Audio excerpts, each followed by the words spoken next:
मगर हम तो रजा तब में जब तक कम है जिक्र उनका सुना।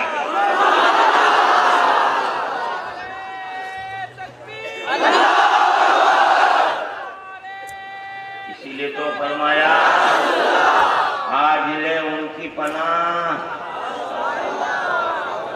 आज ले उनकी पनाह, आज मदद मांग उनसे, फिर मानेंगे, फिर मानेंगे।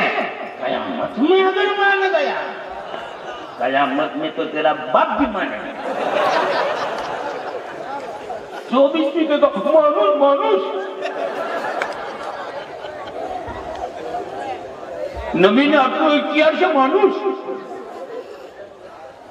क्यों? कयामत की बज़्म क्यों सजाई जाएगी मालूम है आपको? एक अकीदा है हमारा, अल्लाह ताला कादिर मुतलक है, अल्लाह हर बंदे के अमल से वाकिफ है, बल्कि दिल में जो खतरा गुजरता है, ख्याल पैदा होता है, उसमें भी अल्लाह वाकिफ है। तो हर बंदे का अमल अल्लाह को मालूम है। अच्छों को जन्नत में भेज देना था, गुनहगारों को जहन्नम में भेज देना था। ये कयामत की बज़्म सजाने में क्या हिकमत थी? तो फरमाते हैं फकत इतना सबब है इन इकादे बज़्म महशर का, फकत इतना सबब है इन इकादे बज़्म महशर का कि उनकी शान महबूबी दिखाई जाने वाली है। वहां तो नबी की शान देखकर वहां भी कहेगा, नेले अदस भी कहेगा मानुष मानुष। और होगा क्या मालूम है? फरिश्ता ईमान वालों को, सुन्नियों को गिरोह दर गिरोह, टोड़ा ना टोड़ा लेके जन्नत की तरफ जाएगा।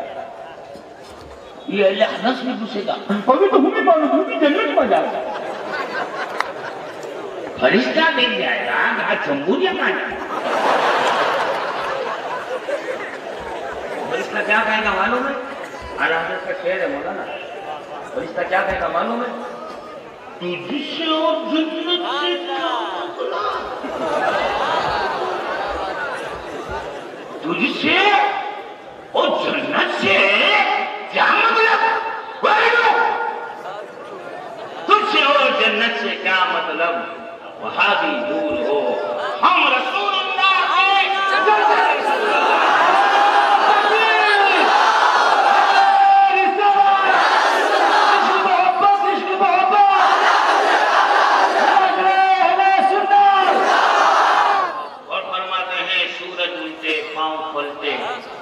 चांद इशारे से बुझा नजरी देख ले रसूलुल्लाह की।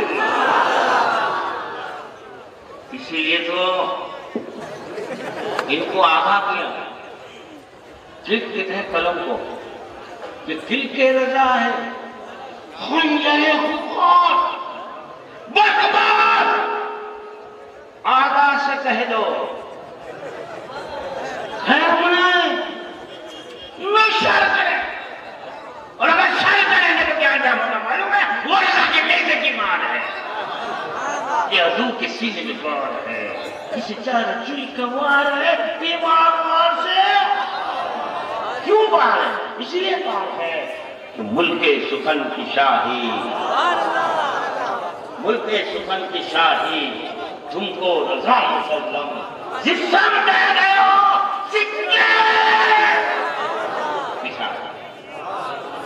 रज़ा के सिक्के क्यों बचे हैं मालूम है?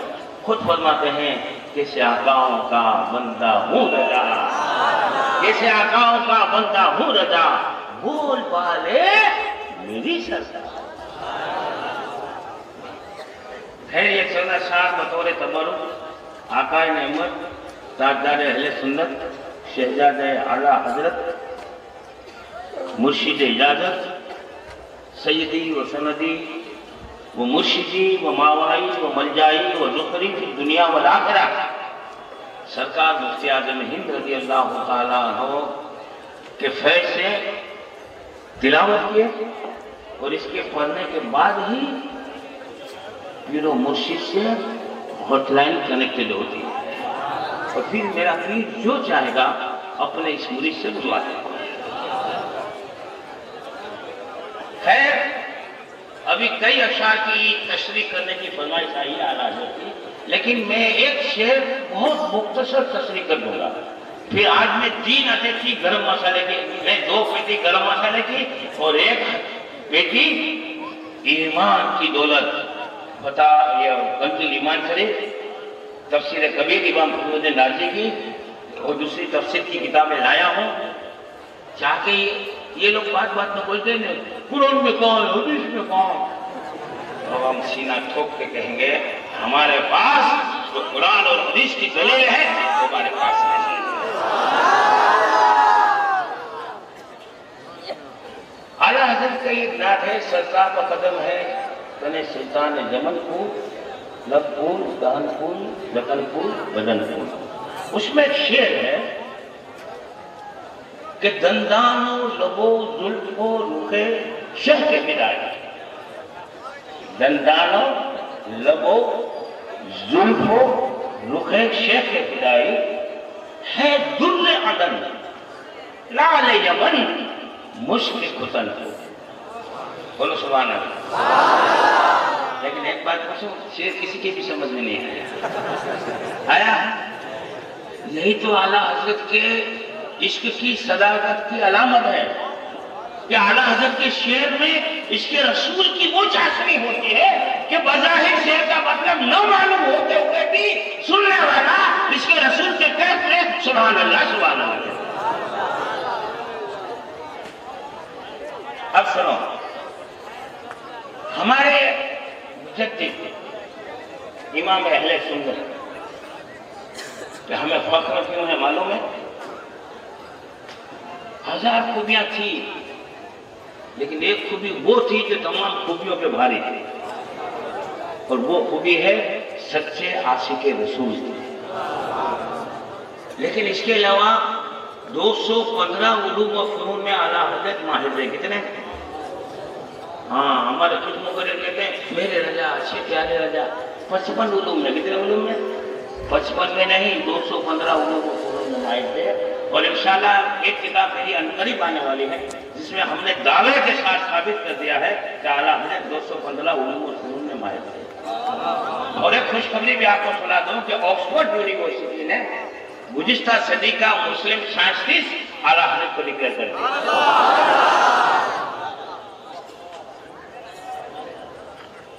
और एक इनका भी मुजद्दिद था, टपोरी मुजद्दिद। हमारे आला हज़रत भी अशार लिखते थे, सुनते हो ना?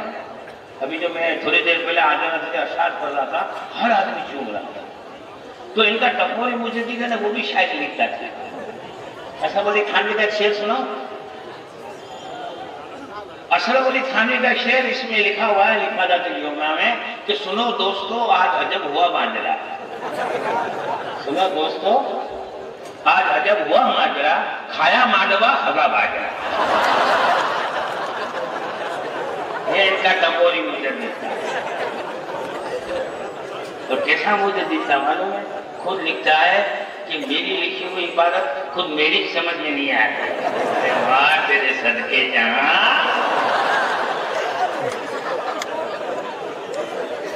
मेरी एक किताब आई है मौलवी अशरफ अली थानवी की इल्मी सलाहियत, उसमें हमने दावे के साथ साबित किया है। और अभी भी हमारा चैलेंज है, हम तो कहते हैं कि वो किसी किस्म पे किसी बात पे मुनाजरा मत करो। अशरफ अली थानवी आलिम था कि जाहिल था? इस मजमून पे मुनाजरा करना है तो भी आ जाओ। अब इसी पे बात करेंगे ना तो हमारा ये दूसरा एक गरम मसाला दिखाने का मामला पेंडिंग रह जाएगा। एक बात बता दूं, अशरफ अली थानवी खुद कहता है कि मुझे कुछ आता अंग्रेज 600 रुपया उस जमाने में तनख्वाह देते थे। आज के हिसाब से 1,35,000 रुपया हुआ कितना वो ये फतवा देता था। अंग्रेज माल खाओ, पहले अंग्रेजों का माल खाते थे, अब सऊदी गवर्नमेंट का माल खाते हैं। अंग्रेजों ने इसको बहुत सर पे चला दिया, बहुत फेमस कर दिया। तो खुद कहता है कि मुझे कुछ खाता वाता नहीं है, भाई हमें थोड़ा कम और हमें आ रहा है। मुझे कुछ आता वाता नहीं है, लेकिन मेरी शोहरत बहुत है, लोग मुझे मसला पूछते हैं और मुझको मसला आता नहीं है। तो अब मैंने क्या तरीका निकाला है, कोई भी आदमी मुझको सवाल करता है तो मैं उसको सामने सवाल करता हूँ। खुद ने लिखा है इस वजह से मैं माहौल के लिए मुझे कहता है कि एक शख्स ने मुझे आपसे पूछा कि हजरत ये इस्लाम में 5 वक्त की नमाज क्यों रखी गई? तो साहब कहता है मुझे उसका जवाब नहीं मालूम था। मैंने उसको कह दिया कि इस्लाम में 5 वक्त की नमाज क्यों रखी गई ये तो मैं बाद में बताऊंगा, पहले तू ये बता तेरी नाक मुंह पे क्यों रखी गई, बीच में क्यों नहीं रखी गई? और खुद लिखता है, अब देखो ये देहात में जुम्मा नहीं होता, यानी कि गाँव में, क्योंकि जुम्मे के लिए शहर होना शर्त है, ये पहली शर्त है जुम्मे की। तो असल में खाने को ये मसला भी नहीं मालूम। खुद लिखता है कि एक शख्स ने आकर मुझसे कहा कि हजरत देहात में जुम्मा क्यों नहीं होता? तो मैंने उसको कहा देहात में जुम्मा क्यों नहीं होता वो बात नहीं बताऊंगा, पहले तो ये बता मुंबई में हज क्यों नहीं होता?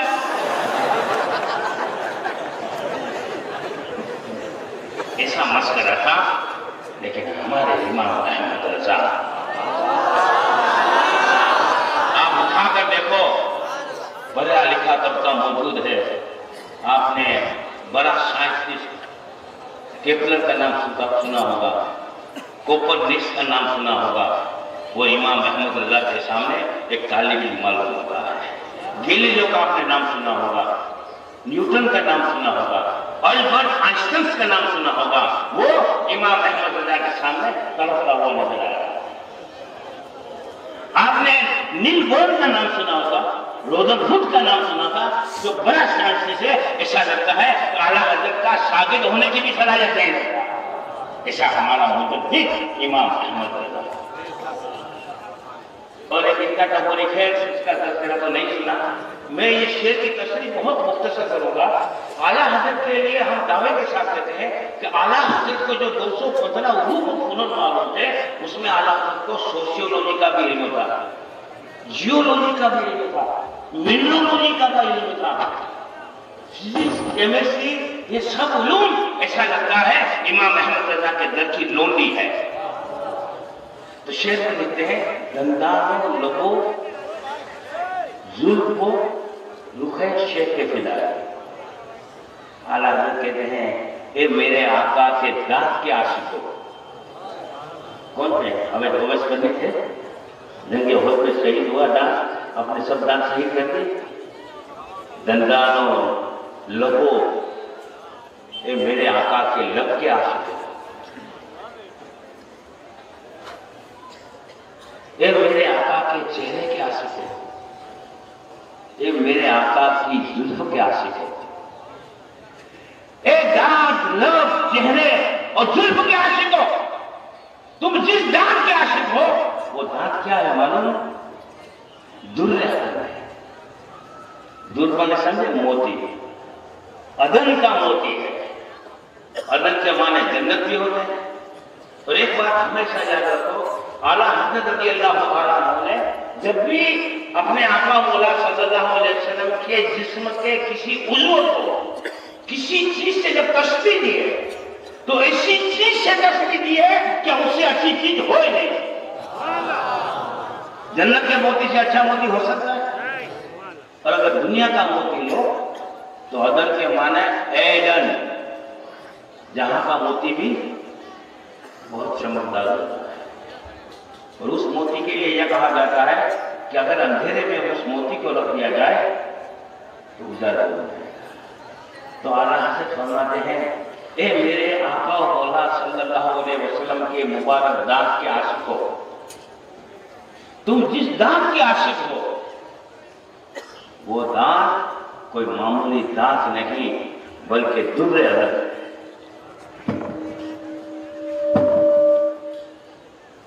अब 24 के जगह कभी तो मौलाना अहमद रजा पीछे ने अतिशयोक्ति છે, गम भी मिसाल आपी देता था। लेकिन हम दावे से कहते हैं कि आला हजरत का हर शेर या तो कुरान मजीद की किसी आयत का तर्जुमा या तफसीर है या कभी हदीस है। अब पूरे शेर में तो हदीस की मिसालें नहीं दूंगा, सिर्फ इसमें एक मिसाल दे देता। दुर्र अदन यानी अदन का मोती, क्या और अगन का मोती अगर अंधेरे में रख दिया जाए तो उजाला होगा। सुनो एक हदीस सुनो। हजरत अब्दुल्लाह इब्न मसऊद रज़ियल्लाहु तआला अन्हु रिवायत फरमाते हैं कि मैंने सुना हमारी माँ महबूबा रब्बुल आलमीन सैयदतना आयशा सिद्दीक़ा रज़ियल्लाहु तआला अन्हा से कि एक मरतबा रात को सहरी के वक्त मैं कुछ सी रही थी, इत्तेफाक से मेरे हाथ से सुई गिर गई। आप फरमाते हैं सुई गिरी, मुझे ये अंदेशा हुआ कि यार ये सुई कहीं किसी के पाँव में न चुभ जाए। तो मैं सुई को ढूंढने के लिए खड़ी हुई, मेरा सिलाई का काम भी रुक गया था कि अचानक हवा का झोंका आया, चिराग था वो भी बुझ गया। फरमाती है अंधेरा हो गया। इतने में आफ्ताब रिसालत और महताब नबूवत सरकार दो आलम सल्लल्लाहु अलैहि वसल्लम मेरे कमरे में तशरीफ लाए और आते ही सरकार ने तबस्सुम फरमाया। सरकार ने तबस्सुम फरमाया तो सरकार के मुबारक दांत रोशन हुए और उन दांतों से ऐसी रोशनी बनी कि मेरा पूरा कमरा रोशनी से भर गया और उस दांत की रोशनी ने मेरी अपनी गुमशुदा सुई को ढूंढ लिया। किसी को फरमाते हैं सोजन कहते हैं सुई को, सोजने गुमशुदा मिलती है तबस्सुम से तेरे, सोजने गुमशुदा मिलती है तबस्सुम से तेरे, शाम को सुबह बनाता है उजाला तेरे। साबित हो गया मेरे आका के दांत दुर्रे। और फरमाते हैं ए मेरे आका के लब के आशिकों, ये लब कोई मामूली लब नहीं बल्कि यमन का लब।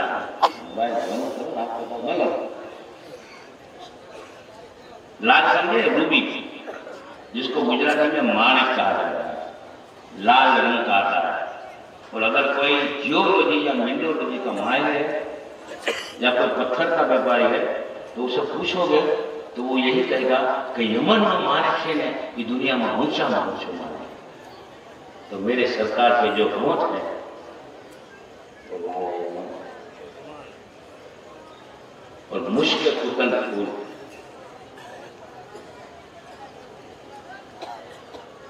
और सरकार की जो जुल्फे हैं उसमें जो खुशबू आती है वो कुतन की है। कुतन समझे नहीं समझे?